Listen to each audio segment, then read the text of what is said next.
할렐루야. 우리 하나님께서 함께 하시는 특별한 밤, 복된 밤입니다. 여기 계신 모든 분들은 한 분 한 분이 복된 존재, 존귀한 존재입니다. 우리 옆에 계신 목사님들에게, 서로에게 이렇게 그 진리를 선포했으면 좋겠습니다. 당신은 복된 존재, 존귀한 존재입니다. 아멘. 아멘. 기도하겠습니다. 하나님 감사합니다. 하나님 은혜 가운데 저희를 이곳으로 인도하여 주시고 찬양과 또 주의 은혜를 나눌 수 있도록 인도하심을 감사합니다. 하나님께서 캄보디아 선교 가운데 하신 일들을 나누고자 합니다. 오직 하나님의 그 어떠하심만이 하신 일만이 증거되어지고 높임을 받는 시간 되게 하여 주옵소서. 성령님께 이 시간을 다가오며 우리 주 예수 그리스도 이름으로 감사하며 기도하옵나이다. 아멘.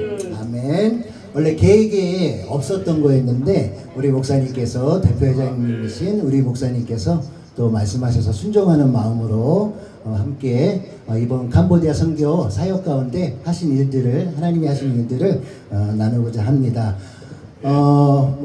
먼저 이번 3박 4일 동안에 전국 투어 우리 수련회 가운데 함께 참여할 수 있어서 감사하고요. 또 특별히 차량 운행으로 또 우리 귀하신 우리 목사님들을 또 섬길 수 있는 그런 은혜를 베풀어 주신 하나님께 감사드립니다.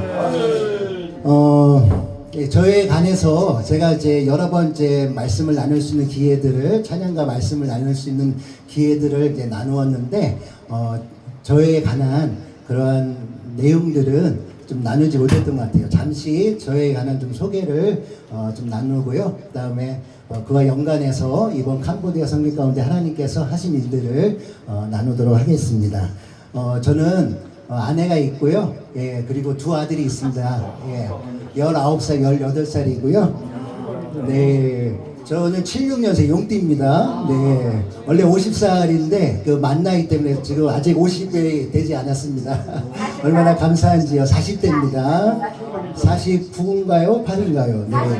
그리고 혹시 저를 싱글로 생각하시는 분이 계시는 수도 있을 것 같아가지고 예, 저는 유부남입니다. 네네.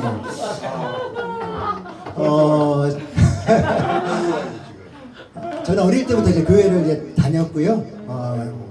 제가 이제 1년 동안 우리 외할머니 집에서 이제 살았던 적이 있었어요. 그때 외할머니 댁은 다 이제 예수님을 믿고 그래서 저를 교회에 데리고 다녔고요. 저희 아버지 어머니께서 제가 9살에 이혼을 하셨어요.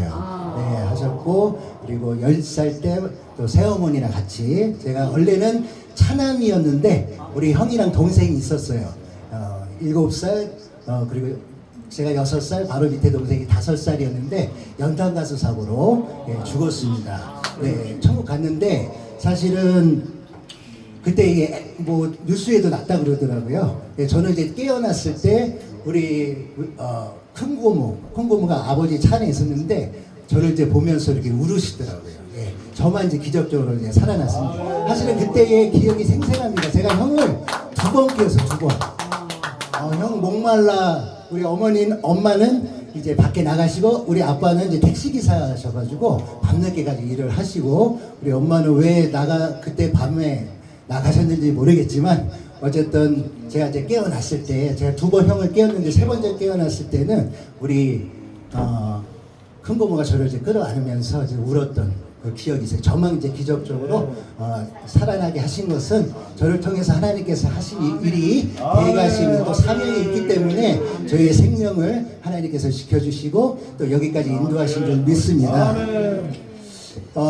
그렇게 교회 왔다 갔다 하는 생활을 하다가 고등학교 2학년 때 예수님을 만났습니다. 인격적으로 만났습니다. 그때까지는 십자가의 복음이 들리지 않았는데 네, 고등학교 2학년 때 교회를 다시 이제 친구를 통해서 나가게 되면서 예수 그리스도의 십자가의 복음이 들려오기 시작했습니다. 할렐루야. 내가 죄인임을 깨닫게 되었고 예수님께서 왜 이 땅에 오셨고 나를 위해 십자가에 죽으셨는지 그 사랑을 알게 되었고 예수님을 내 마음속에 구주로 개인의 구주로 영접함으로 말미암아 거듭나고 하나님의 자녀가 되었음을 구원받았음을 확신하게 되었고요. 고3 때에 제가 성령을 받았습니다. 네, 성령 세례를 받았습니다. 네, 그때 방언을 받았고 또 여러 가지 성령의 그 은사들이 저에게 하나님의 은혜로 주어졌습니다. 제가 이제 우리 어머니를 오늘 이제 처음 이제 고백을 하는 건데, 우리 어머니가 사실은 형이랑 동생을 이제 먼저 떠나보내고 얼마나 마음이 아프셨겠어요. 그래서 제가 보고 싶어서 또 바로 밑에 또 동생이 있거든요. 어머니가 낳은 이제 동생이 이제 아들이 있는데 찾아오실 때마다 술을 드시고 이제 찾아오셨어요. 그러니까 제가 이제 어머니에 대한 그 기억은 두려움이었어요. 두려움. 예. 그래서 어머니 때문에 이제 살던 집에 이사를 이제 가고, 이제 어머니랑 이제 더 이상 어머니가 찾아오지 않았던 그런 시점에 항상 제가 이제 듣기 싫었던 말이, 너 크면 엄마 찾아갈 거지? 그런 게 너무 싫었던 거예요. 근데 이제 제가 이제 고3이 되니까 엄마가 생각나더라고요. 너무 보고 싶었어요. 그래서 여러 가지 또 시간 관계상, 예, 또 여러 가지 루트를 통해서 만나게 소식을 접하게 되는데, 그 소식이 우리 어머니가 무당이 되신 거예요. 예, 이제 자살을 하셨다가 깨어나신 거예요. 그래서 신을 이제 받았어요. 그래서 그 사실을 알게 되었고, 그때 제가 이제 선교단체에 들어갔었는데, 그때 이제 축사에 관한 그 이제 말씀을 제가 이제 배웠어요. 축사를 배웠고, 그리고 나서 이제 어머니를 이제 만나가지고 전도를 하고, 이제 저를 통해서 어머니가 예수님을 믿게 되었습니다. 할렐루야. 네, 사탄마귀가 저를 처음 만났을 때에 그 귀신이 우리 형이랑 동생의 목소리를 내면서, 너 계속 찾으면 너 죽을 거야. 목소리가 바뀌어지는 거예요. 사람은 죽으면 천국 가든지 지옥 가든지 하는 것입니다. 예, 뭐 귀신이 되어가지고 그 사람의 이름으로, 그 사람이 되어서 귀신이 되는 게 아니라, 사단 원수마귀가 그 사람의 이름을 빌어서, 예, 그 사람의 이름을 빌어서 속이는 거죠. 예, 결코 뭐 이모나 형이나 동생이 아니죠. 예, 사단이 그 이름으로 우리를 미혹하는 것인데, 그때 저를 통해서 예수님을 영접했고요. 예수님을 영접할 때 사단이 영접 기도를 무서워합니다. 못하게 합니다. 예, 두려움 가운데서 부들부들 떨리게 하면서 결국 예수님을 영접했을 때에 우리 어머니 구원받고, 그리고 이제 그 신집 다 이제 정리하고 또 천국 가셨습니다. 할렐루야. 네, 제가 이제 선교사로 이제 비전을 이제 받은 것이, 원래는 이제 제가 꿈이 가수였어요.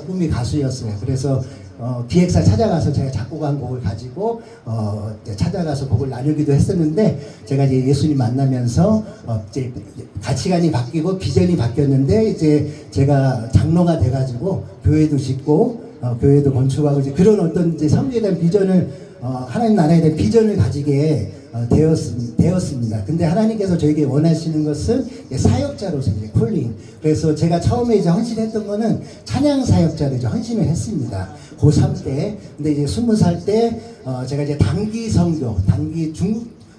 선교를 가게 되었는데, 그때 하나님 저를 이제 목회자로, 선교사로 이제 부르셨다라는 것을, 그 콜링에 대해서 제가 부름을 받게 되었고요.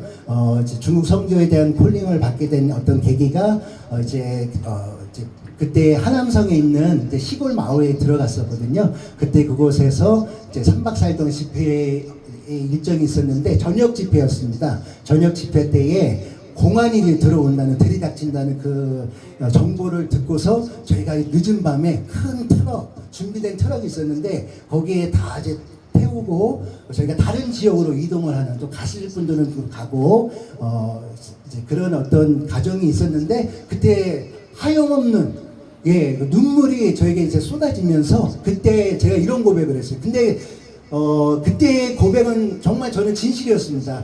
하나님, 저들의 안전을 지켜주십시오. 제가 없음이 생기더라도 저들의 안전을 지켜주시옵소서.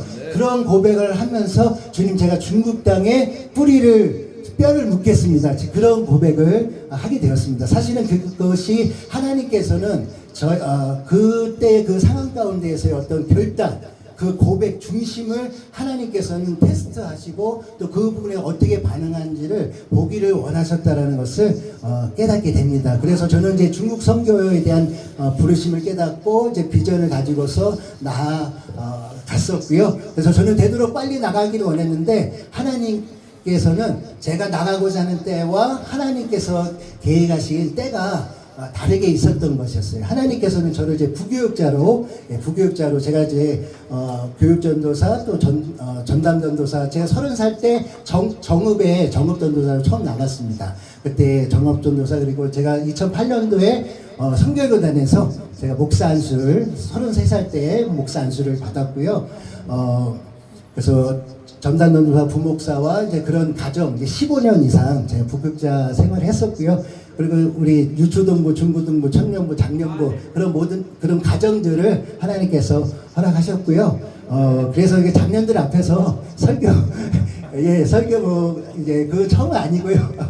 많은 이제 또 장로님 뭐 권사님들 앞에서도 이제 설교했었고요. 근데 목사님들 대상으로 이렇게 설교하는 거는 그런 기회는 이제 없었죠. 그래서 다 아실 텐데 사실 매번 설교할 때마다 나는 말씀 나눌 때마다 무슨 말씀을 나눌까 늘 그런 마음이 이제 있지만 하나님 주신 또 은혜를 따라서 이렇게 나눌 수 있어서 감사하고요. 그래서 제가 2017년도에 선교사 파송을 받았고 그리고 제가 순회 선교사로서의 제 콜링을 받았어요. 그래서 작년에 제 콜링을 받고 올해 순회 선교사로 제 파송을 감성교회라는 곳에서 제 파송을 받게 되었습니다. 그래서 원래 대만과 일본 이제 사역을 준비하고 있었는데 하나님께서 캄보디아 선교를 이번에 먼저 가도록 허락하셨고 그래서 하나님 왜 먼저 캄보디아 땅을 밟게 하십니까? 그 계하신 하나님의 음성을 듣기 원합니다. 그런 중심을 가지고서 기도하는 가운데 나아갔고요. 그래서 15일부터 21일 동안 캄보디아 또 사역 가운데서 하나님께서 왜 이 땅을 밟게 하셨는지 하나님의 음성을 듣게 하셨고 또 하나님이 하셨음을 성령님께서 또 일하심을 또 보게 하셨습니다. 프놈펜 공항에 도착을 하였고요. 또 시쿠아누비라는 지역이 있는데 그곳은 유일한 항구 도시예요. 거기에서 저희가 이제 2박 3일 동안 이제 머물면서 목회자 부부들을 대상으로 그리고 청년들 대상으로 원래는 이제 청년들 대상으로 집회를 준비를 했는데 청소년들이 많이 왔어요. 그리고 어린아이들이 많이 왔고 제가 초반에 이렇게 간증을 했잖아요. 이게 사실은 성경보고와 관련이 되어져서 왜 이 땅을 밟게 하셨는지 우리 학생들 유스미션 우리 청년들 학생들을 보게 하셨는지에 대한 그런 계획하심이 상 가운데 왜 나의 생명을 지켜주시고 또 여기까지 삶을 인도하셨는지에 대해서 보게 하셨습니다. 사실은 우리 캄보디아 영혼들을 하나님은 사랑하시고요. 캄보디아 땅 가운데 아픔이 있잖아요. 내란과 그 킬링 필드라는 그 이제 1970년대 이후에 대학살이 있었잖아요. 100만 명 이상이 학살을 당했고요. 깊은 아픔과 상처가 있습니다. 그래서 이혼율이 많고, 그래서 우리 아이들의 학생들이 모였는데 그 아이들의 영혼이 너무나도 티 없이 맑고 순수하고 깨끗하고 그 하나님께서 그 영혼들을 바라보면서 하나님 아버지의 마음을 하나님 아버지의 사랑을 느끼게 하시는 거예요.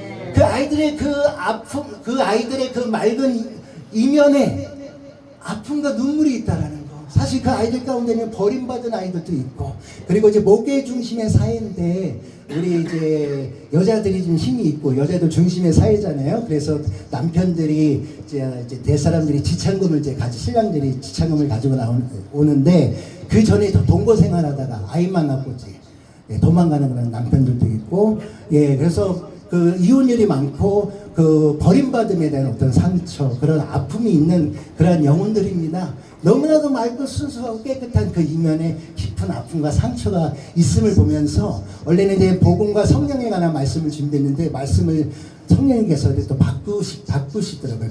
어느 정도는 또 하면서 더 다르게 또 인도하시는 가운데 아이들의 깨어진 자존감 그리고 상처를 치유하는 그러한 말씀으로 성령께서 이끄심을 경험하게 되었습니다. 그래서 이번 사역을 통해서 하나님 보게 하신 것을 앞으로 이제 캄보디아 땅을 자주 이제 오고 가고 하면서 이제 사역을 하게 하실 텐데 보게 하신 것은 이 아이들에게 복음의 절실히 필요하다라는 거.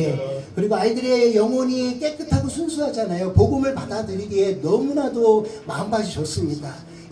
그렇기 때문에 되도록 빨리 이 아이들이 공부하기보다 돈 버는데 더 이제 관심이 있고 그래서 뭐 식당이나 여러 뭐 카페 그런 데 가보면은 학생처럼 보이는 그 아이들이 그 이렇게 일하는 모습들을 보게 되거든요. 근데 청년들이 되면은 교회를 떠나는 경우들이 이제 많다는 것이죠.